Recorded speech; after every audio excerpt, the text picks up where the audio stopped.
Buenas tardes para todos. Gracias por acompañarnos en este simposio.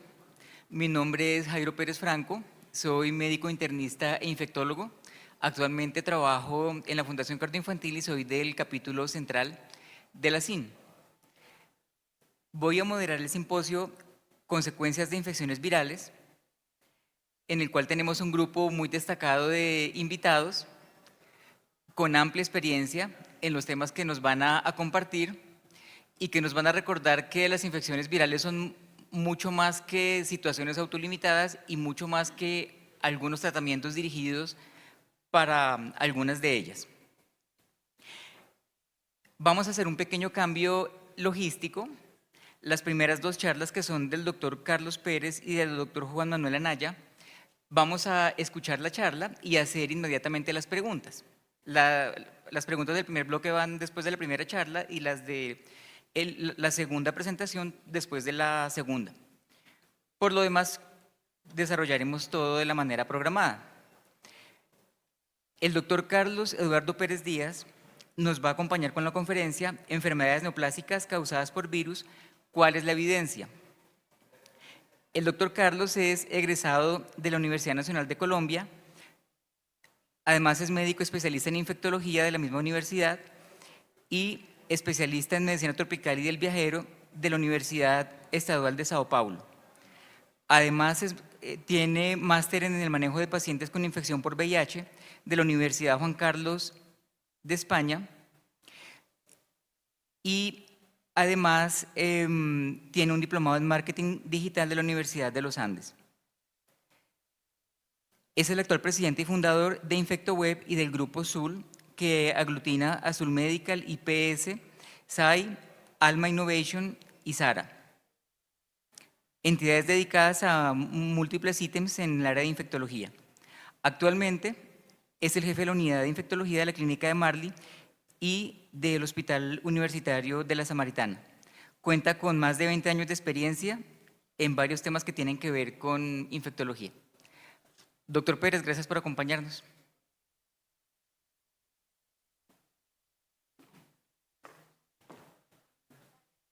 Hola, buenas tardes. Buenas tardes.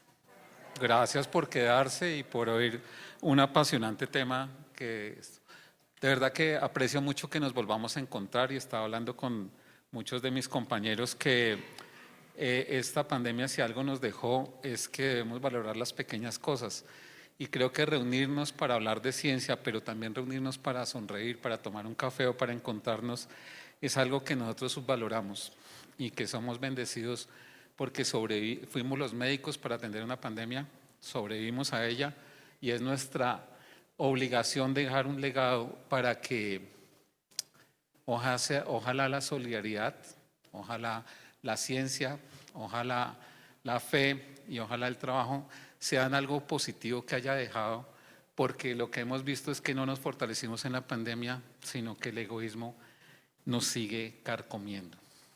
Yo les quiero hablar de un tema súper lindo, porque las infecciones virales y los virus, como nos enseñaron, y a mí me encanta esa frase que dicen que son malas noticias envueltas en grasa, es una maravilla.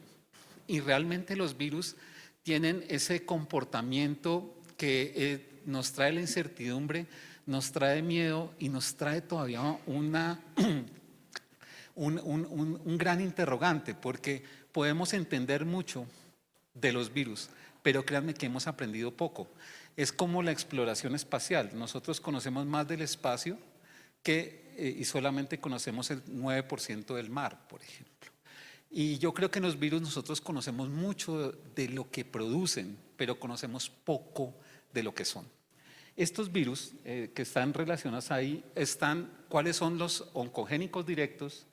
Los que están indirectos a través de la inflamación crónica, que hay tanta evidencia sobre eso, y hablar de este contagio indirecto por la supresión. Pero este es un tema que tiene varias aristas. Veamos cuáles son los 4 mecanismos. Ay, Dios, ¿qué hice mal? Usted, no, nada. Bien. Algún día te infectarás, muchacho. Eso, muy bien. ¿Sí? Presión de infectólogos. O sea, entonces, Mire, vamos a mirar en estos 4 ejemplos qué puede pasar y por qué un virus puede producir cáncer. Los virus pueden producir cáncer porque ellos tengan unas oncoproteínas que son capaces de generar la estimulación para hacer el desarrollo normal de las células. Lo segundo, puede ser que ellas supriman, que es muy interesante y lo vamos a ver más adelante, que supriman la respuesta inmunológica para esas células que tienen una diferenciación anormal. O lo tercero, que sea indirectamente la disregulación del sistema inmune, la inflamación crónica la que lleva a la proliferación anormal. Y la otra es que permita, a través de la reducción de la inmunidad celular, que las células neoplásicas crezcan. Entonces son 4 mecanismos súper interesantes. El VPH, yo no entiendo y sigo sin entender cómo una vacuna, cómo a todos nos da pavor el cáncer, pero cómo los médicos no están vacunados para el cáncer, cómo los hijos de los médicos no están vacunados para el cáncer, cómo las hijas de los médicos no están vacunadas para cáncer. Yo le entiendo que no esté vacunada para VPH la señora que tiene poca instrucción, pero que un profesional tenga una niña de 10 años y no la haya vacunado para VPH, no tiene perdón. Y que una niña de 15 o 20 años que ha iniciado su vida sexual y esté en una universidad y no tenga una vacuna de VPH, no tiene perdón. Porque nosotros preferimos comprar blusas, ir a restaurantes y no regalar una vacuna. Uno de los mensajes que yo les voy a dejar hoy es que, por ejemplo, en el Día de la Madre, o por ejemplo, en el Día de la Niña, o por ejemplo, en el acto de graduación, perfecto, hacen cola y pagan 300.000 pesos por una cena. Pero por una vacuna que vale 150.000 pesos, la gente piensa que es cara. Algo da una tranquilidad transitoria. Evitar el cáncer es de por vida. No pensemos en los demás, pensemos adentro de nuestras familias. ¿Ustedes creen que no tienen personas cercanas a su hogar que requieran la vacuna de VPH? Claro que sí. ¿Y por qué no están vacunadas? Tal vez porque no vinieron a esta charla. Porque si entendieran, miren lo que hace el VPH para poder producir cáncer. El VPH tiene una fisiopatología absolutamente interesante que depende de 6 proteínas.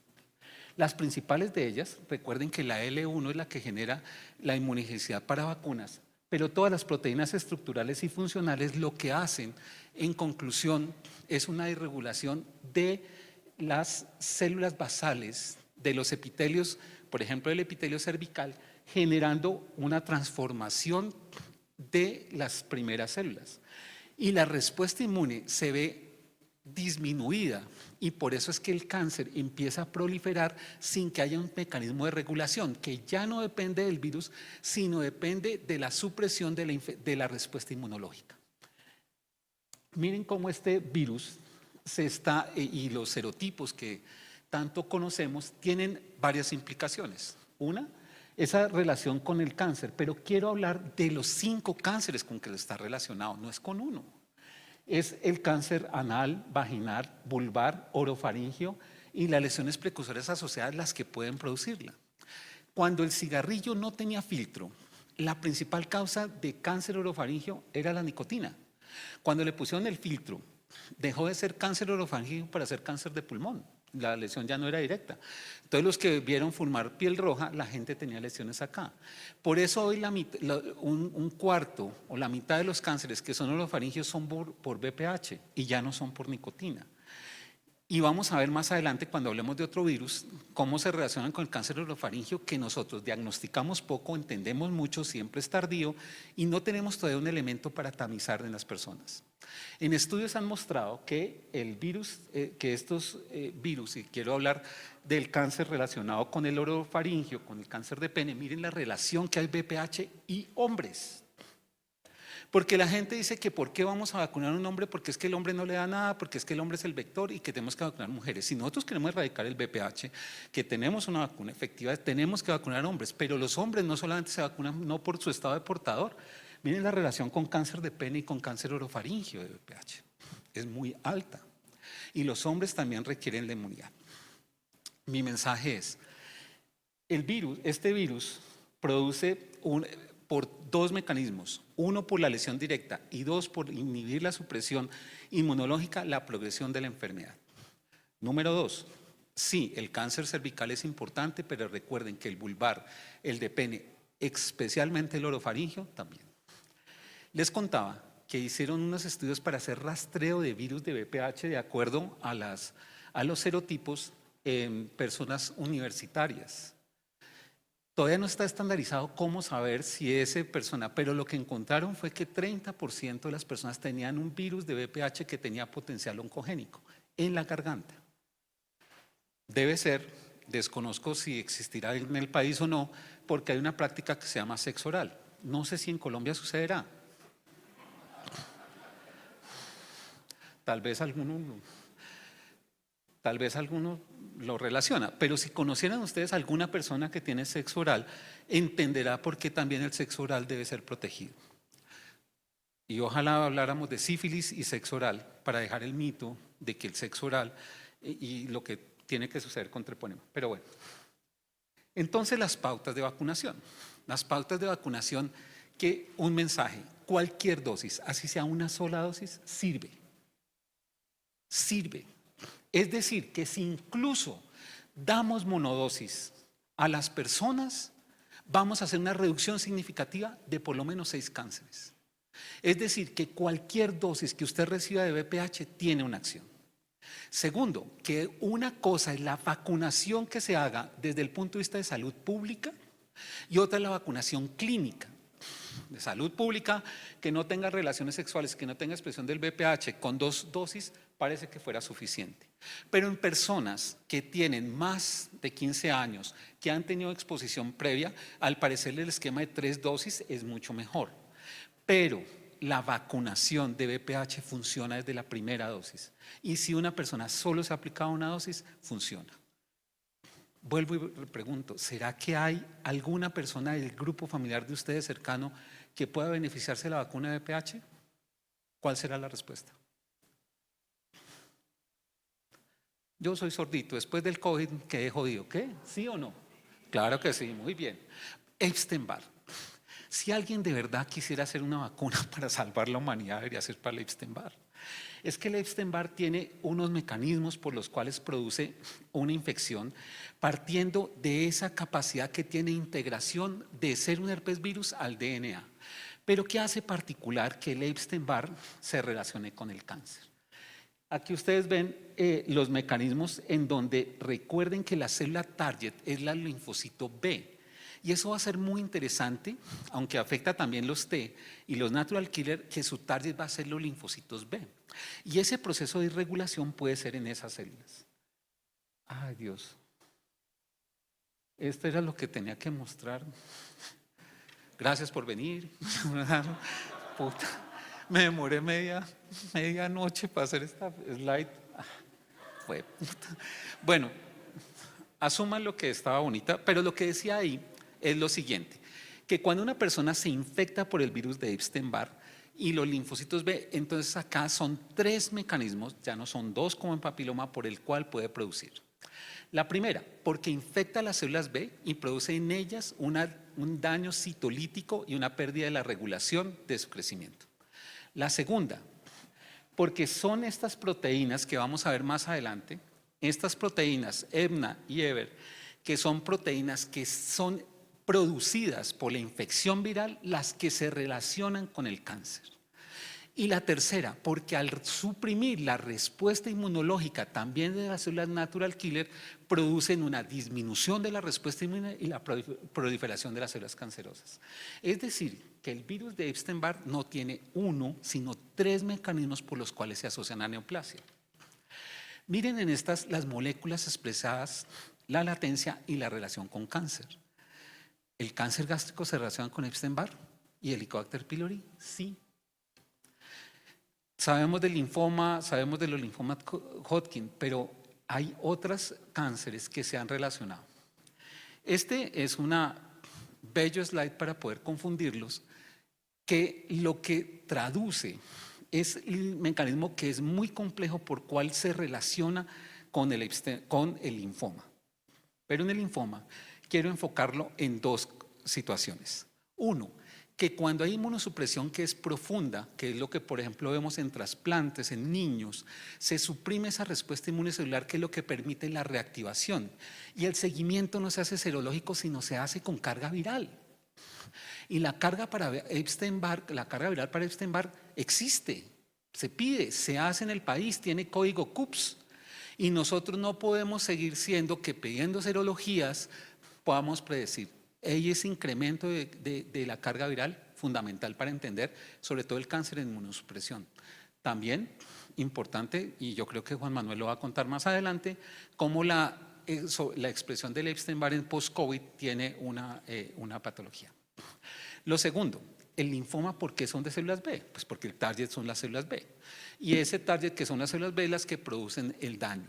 También están relacionados con disminución de la producción de anticuerpos, hipogamaglobulinemias que son adquiridas y que también podrían colaborar con la proliferación de células anormales. Esta me encantó, porque acá es cómo se relaciona, influye, inhibe y proporciona. El virus del Epstein-Barr es un virus absolutamente elegante para producir cáncer. ¿Por qué? Porque se relaciona con la inmortalización de las células B. Porque influye en la angiogénesis y en la proliferación celular y angiogénica. Porque el virus de Epstein-Barr activa los monocitos y a través de las células T la transformación de las células malignas. Y porque proporciona estabilidad y mantiene la integridad del genoma viral en la división celular. Él se protege. Es un virus, es un arma perfecta para producir cáncer. Perfecta. Les contaba que el carcinoma nasofaringio, y aquí ya no es orofaringio, que es BPH, aquí es nasofaringio, que es con Epstein-Barr. Miren la infección que dan las células queratinizadas y la inmortalización de estas células B, que recuerden que en el anillo inmunológico de Waldeyer es lo que más predomina y ahí es donde se puede relacionar con cáncer, sobre todo en niños con trasplante e inmunosupresión. Por eso un niño que tenga una amigdalitis de una sola amígdala, como por decirlo de alguna manera, es cáncer hasta que no demuestre lo contrario. El virus de Epstein-Barr también se ha relacionado con SIDA de mama.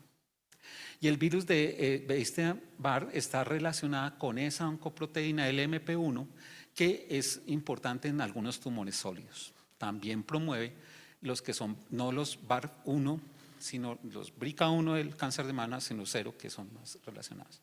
Y también se relaciona el virus de Epstein-Barr con el Helicobacter pylori para ser un factor independiente, pero también relacionado para el cáncer gástrico. Virus de Epstein-Barr, una máquina perfecta para asesinar a través de la transformación maligna. Y eso es lo poquito que sabemos. El virus de la hepatitis B y C, mucho más simples, porque recuerden que aquí el mecanismo ya no va a ser la lesión directa, sino la inflamación crónica que se relaciona. Ese estado que está en el estado de portador, y miren esta gráfica que es absolutamente linda, ¿cuáles son? Esto es hepatocarcinoma, y acá están las alteraciones epigenéticas, genómicas, la infección directa del virus que se necesitan para generar el cáncer.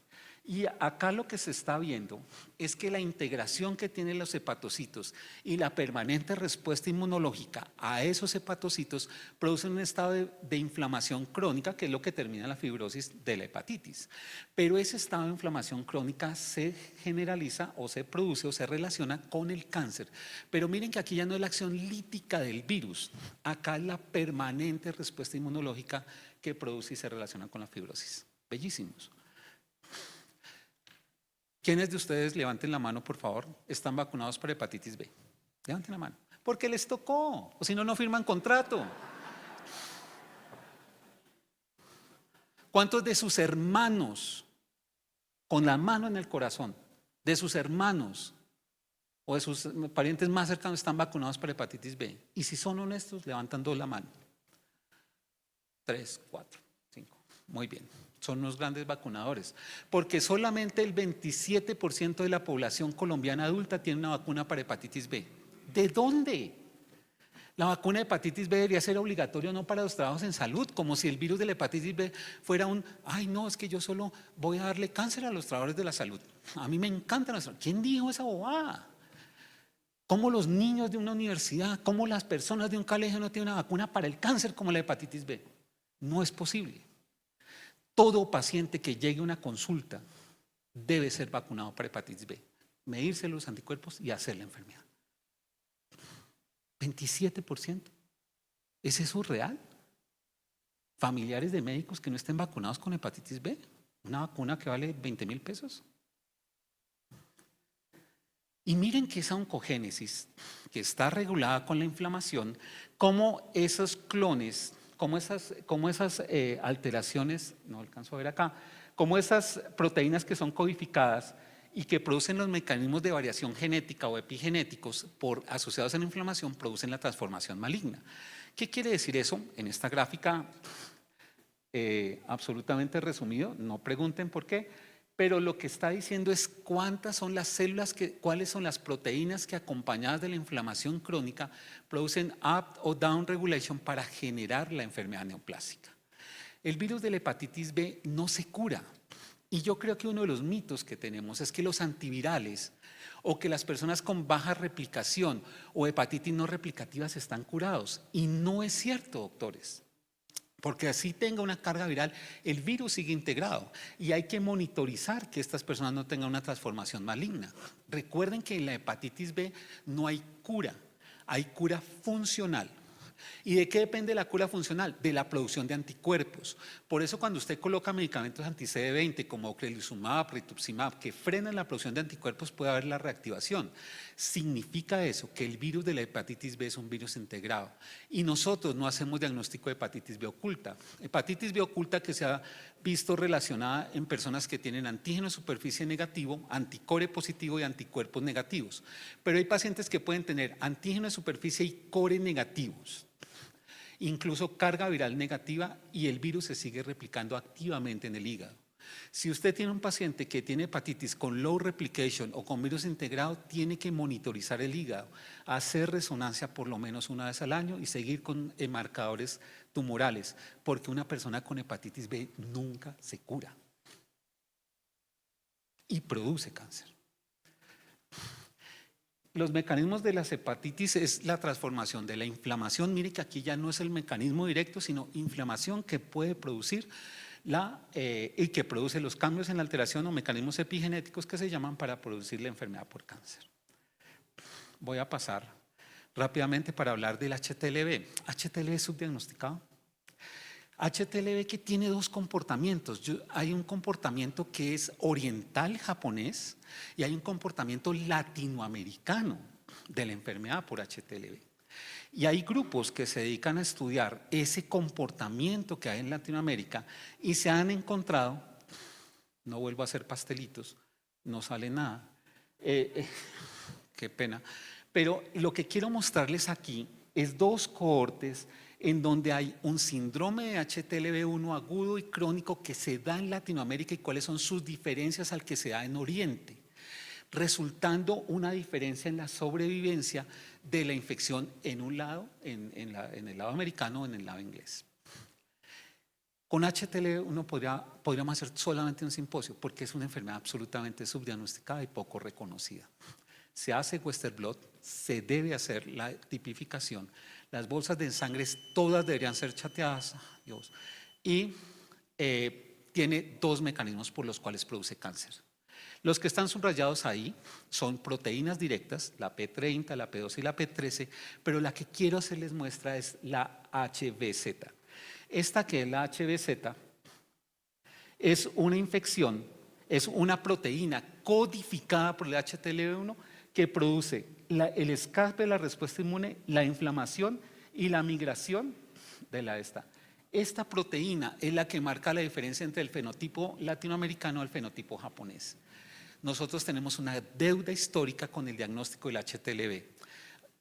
Miren, el periodo de latencia, para terminar, es 60 años.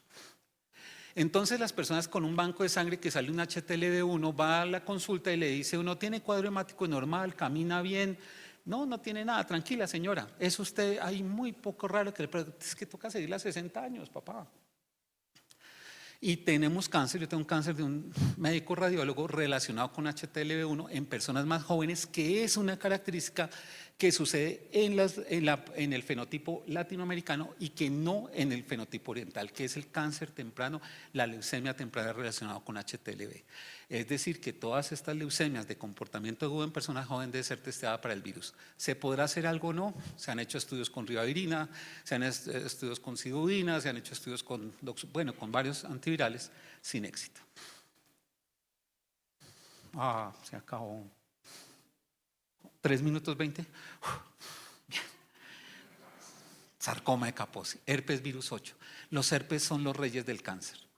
El herpes virus 8 tiene, cuando apareció en los años 95, se relacionó con hombres que tenían relación con hombres. Y por eso se decía que las mujeres que tenían sarcoma de Kaposi eran mujeres que habían tenido relaciones de hombres que tenían relación con otros hombres y que, no era que era una enfermedad que se podía transmitir con relaciones básicamente anales. Eso no es cierto. Porque la transmisión también puede ser por saliva, pero tampoco es cierto porque no todo el mundo excreta el virus en saliva. Y hablamos de transfusional o percutánea, que tampoco es cierto porque si bien se han documentado casos, todavía no hay una certidumbre. Es decir, que la transmisión del virus, del herpes virus 8, es también otra deuda que tenemos. Suponemos, sabemos que se transmite, pero todavía no sabemos cómo lo hace efectivamente. El virus de herpes virus 8, voy a pasar por acá, es un virus que tiene mecanismos directos en los cuales se produce ay, Dios santo. Bueno, primero recuerden que se relaciona con linfoma primero efusional, enfermedad de Castleman, el sarcoma de Kaposi y también con hipertensión arterial pulmonar esencial, la tipo 5, y el sarcoma de Kaposi básicamente es un trastorno produce un trastorno linfoproliferativo. Pero ¿qué hace la diferencia de que sea maligno o no sea maligno? La capacidad de hacer angiogénesis. ¿Y de qué depende la capacidad de hacer angiogénesis? De la producción de estas proteínas, que lo que hacen es la ciclina, la ADANA, la sibelina, que son capaces de inducir la formación de nuevos vasos sanguíneos. Esa formación de nuevos vasos sanguíneos se hace esta gráfica, es bellísima porque es cuando se transforman a células fusiformes.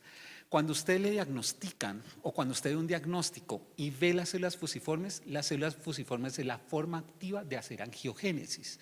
Por eso en la regresión del sarcoma de Kaposi que se ve con terapia antirretroviral o con la doxorubicina, lo que se pierde es que ya dejan de ser fusiformes para ser normales las células y dejan de ser angiogénicas.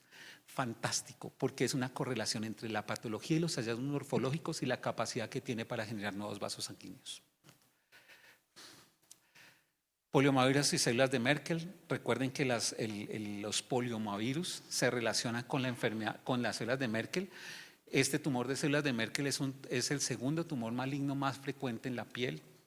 Recuerden que puede tener estos comportamientos. Muchas veces hemos visto esta lesión y esta lesión se asocia con poliomavirus y también hay una forma de poliomavirus que se hace con leucemia linfocítica crónica.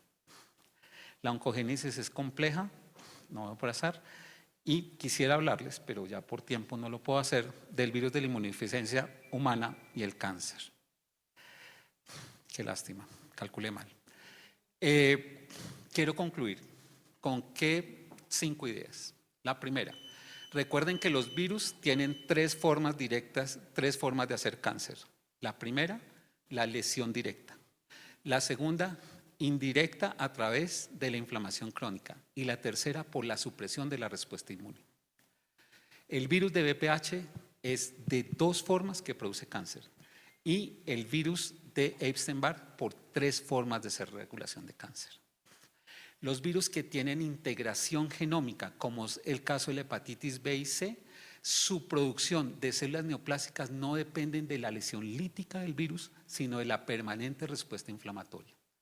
Y el virus de HTLV es subdiagnosticado y tiene un comportamiento diferente entre la población latinoamericana cuando se relaciona mucho más con leucemias en jóvenes que el patrón asiático que está asociado a la pielopatía y a la tricoleucemia. Tenemos que hacer diagnóstico. Vacunar para VPH es una obligación. Vacunar para hepatitis B una necesidad. y buscar vacunas para Epstein-Barr, un requisito que la humanidad debería tener. A todos, muchísimas gracias.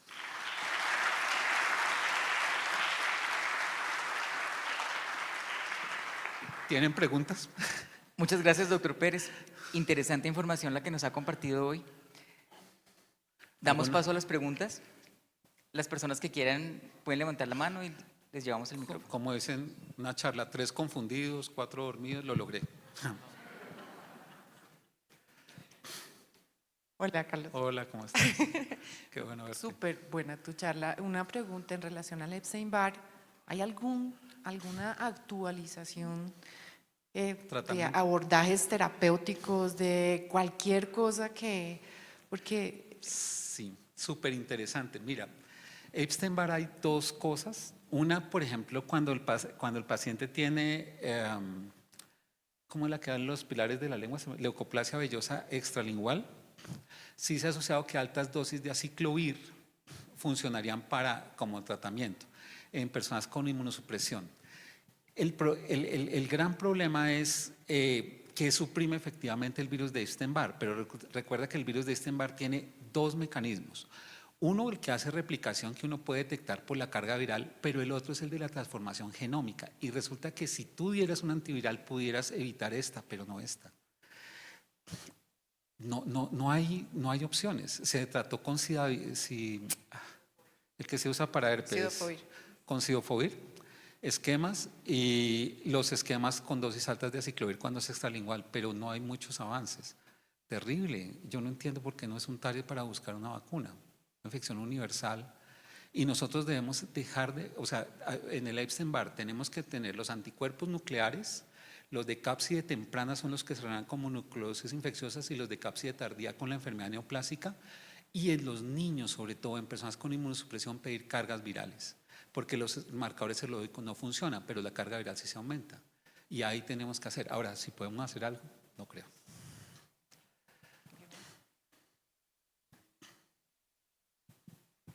Qué bueno volvernos a ver.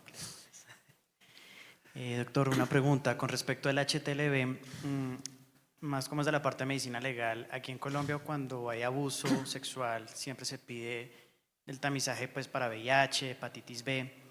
¿No debería ser regulado en Colombia también solicitar el examen de HTLV por el riesgo que implica? Que si hay contagio con la persona, desarrolle leucemia más adelante, si hay el contagio como tal. Me encanta tu pregunta y te voy a decir una cosa. ¿Cómo es posible que nosotros sigamos transfundiendo sangre o donando órganos sin hacer screening universal de HTLV? Es más, ¿cómo seguimos haciendo solamente serologías? Mira cuánto tiempo se demora la serología de hepatitis C en ser positiva. ¿Cuánto se demora la seroconversión? A nosotros nos enseñaron lo de HIV y claro, como acá todos son médicos, pues sabemos que la seroconversión con el P24 es a 2 semanas. Pero en hepatitis C es 69 días y en hepatitis B 39 días. Es decir que cuando a ti te ponen una bolsa de sangre con sello y solo con serologías, tú estás en una ventana inmunológica de 1 mes, por lo menos 1 mes y medio, donde puede pasar una infección viral como estas. HTLV se hace en pocos bancos de sangre, pero debería ser universal. Y las bolsas de sangre, como los trasplantes de órganos, deberían hacerse cargas virales. Por Dios, nosotros seguimos transfundiendo con anticore, positivo a los 39 días. ELISA para hepatitis C, lean cualquier literatura, la ventana inmunológica es hasta 69 días. Y lo que menos produce la hepatitis es ictericia, solamente en el 20%, y que es que la encuesta sirve. Nosotros debemos propender porque el HTLV se haga mucho más el diagnóstico serológico, por ejemplo en población general, con población de riesgo, pero en pacientes con trasplantes y en pacientes sobre todo en donación de sangre, el rastreo universal y las cargas virales para enfermedades virales.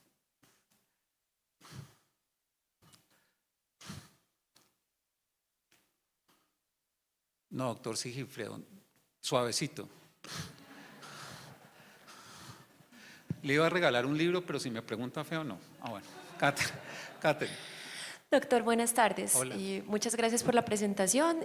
Quiero conocer su opinión sobre si las CAR T-cells serían una opción viable, considerable en el tratamiento de HTLV y Epstein-Barr virus. Cuando dejan de valer $500,000, creo que van a ser la opción. Pero sí, porque es que los mecanismos de los HTLV, ¿por qué la latencia es tanto? Recuerda que es reoviridades, retroviridades, espumabilidad, y los espumabilidades son esos virus de latencia larga. La única forma para poder tú recomponer esa transformación genética es haciendo terapia génica. Y esa es uno de los targets, por ejemplo, que el medicamento de Novartis está haciendo para este tipo de leucemias. Vale $500,000 hacer la incubación para poder hacer la transformación y quitar ese exón que está produciendo porque está identificado cuáles son las... El virus del HTLV tiene la proteína, la HBZ y estas cosas que sabe uno que esas son las que producen. Entonces, si tú excindes y repoblas, puedes hacerlo. Pero creo que es la vía, pero estamos empíricamente diciéndolo. Pero muy buen análisis, esa es la vía para hacer los tratamientos. Bueno, muy bien, doctor. Como siempre, muy didáctico y muy simpático.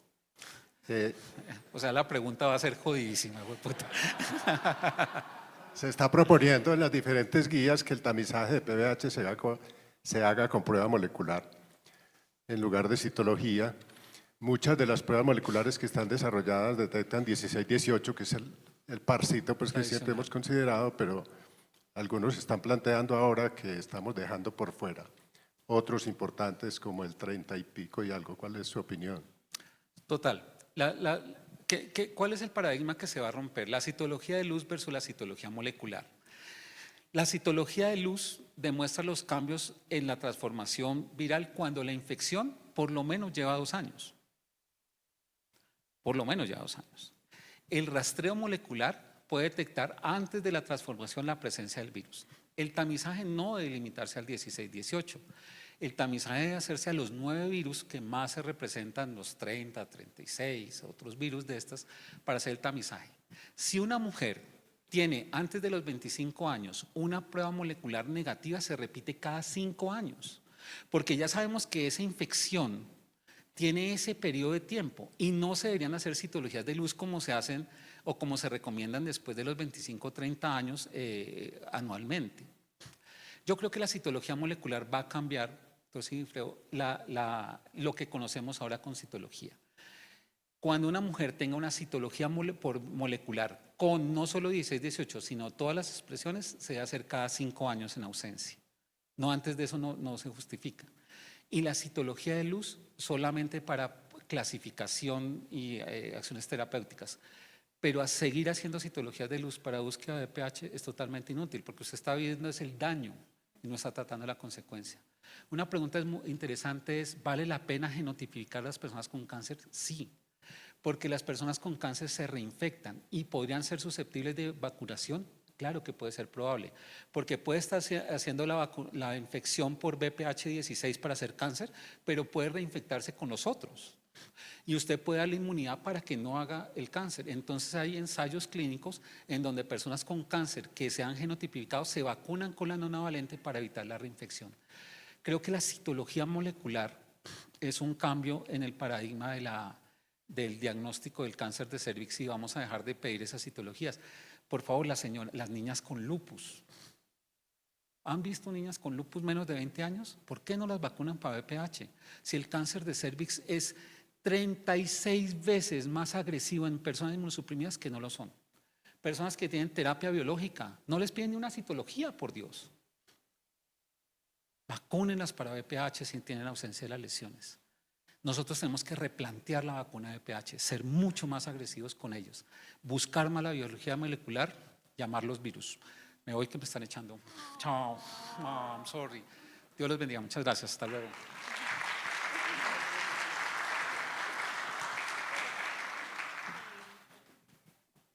Muchas gracias, doctor Pérez.